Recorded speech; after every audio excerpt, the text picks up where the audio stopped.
told you the fucking 鸡巴 will return。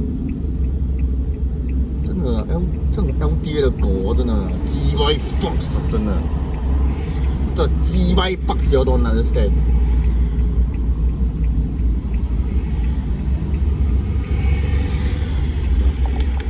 真的鸡巴 fuck 你啊！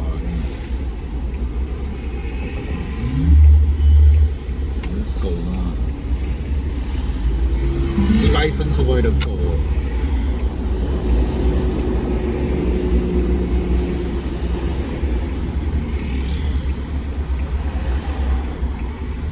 Did I do something wrong?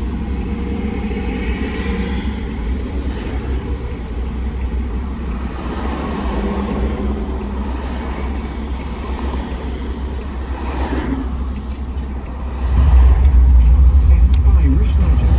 The supreme deity lived inside neighborhoods.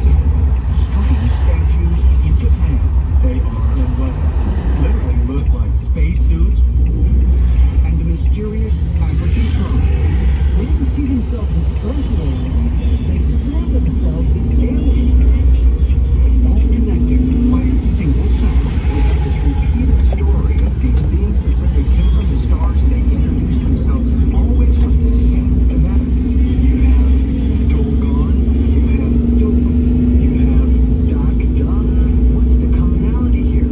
Because we have not similar but identical stories. Could a simple syllable reveal the identity of extraterrestrial visitors from thousands of years ago? There's across cultures a reference of some type of an amphibious creature that they thought of as a god. And might they provide new clues about mankind's very origins? All these cultures were visited by the same people.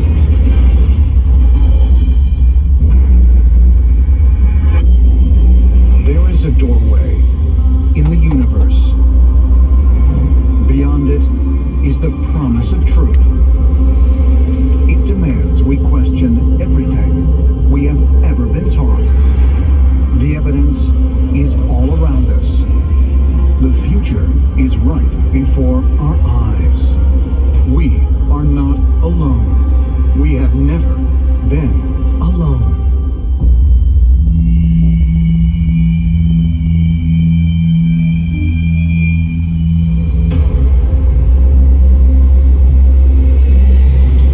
Mali, Africa, 1931. French anthropologist Marcel Brioux treks through the Forbidden Desert in search of the mysterious Dogon tribe. When he finds them, he becomes fascinated by their culture and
suggest that they could be as much as 17,000 years old.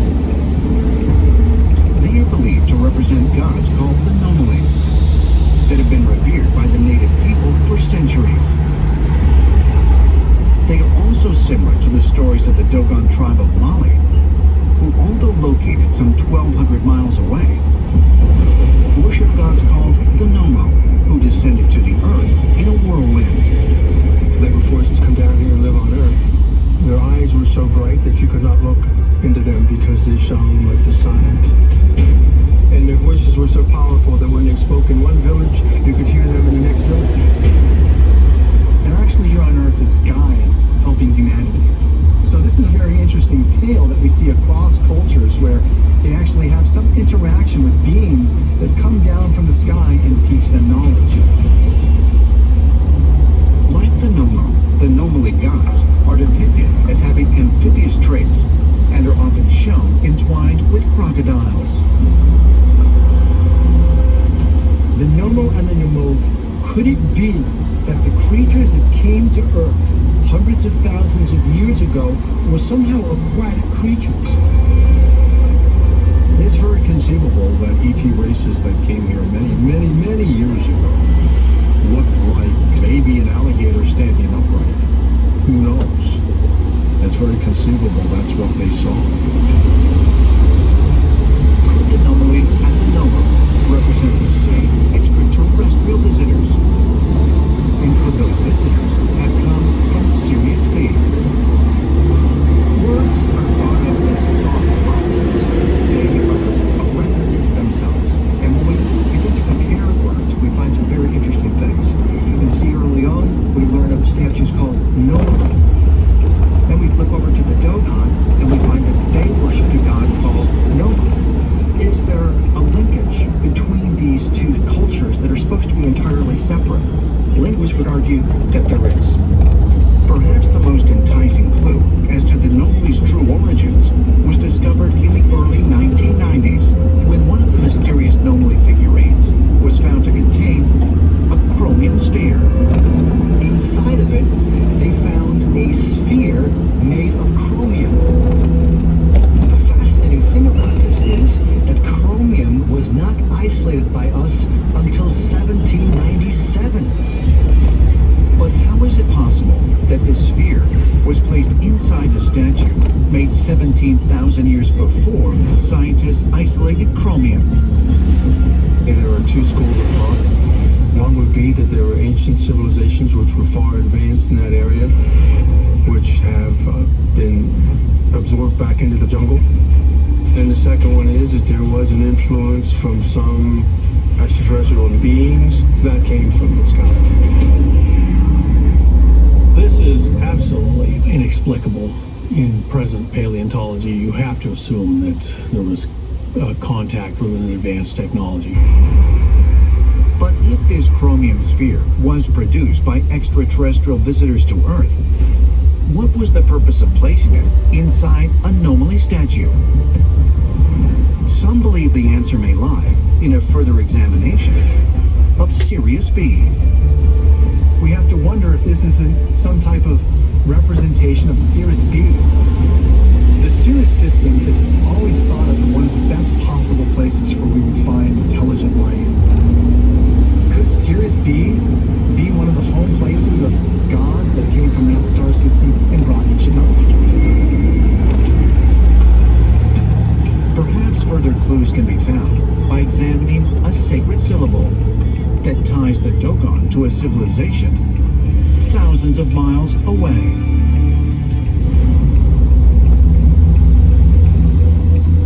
Paris, France. Ancient astronaut theorists believe that housed in the Louvre is an unlikely clue to the mystery of the Dogon tribe of Mali. It's a carved stone made of basalt with a depiction of the Babylonian king Hammurabi speaking with a divine being.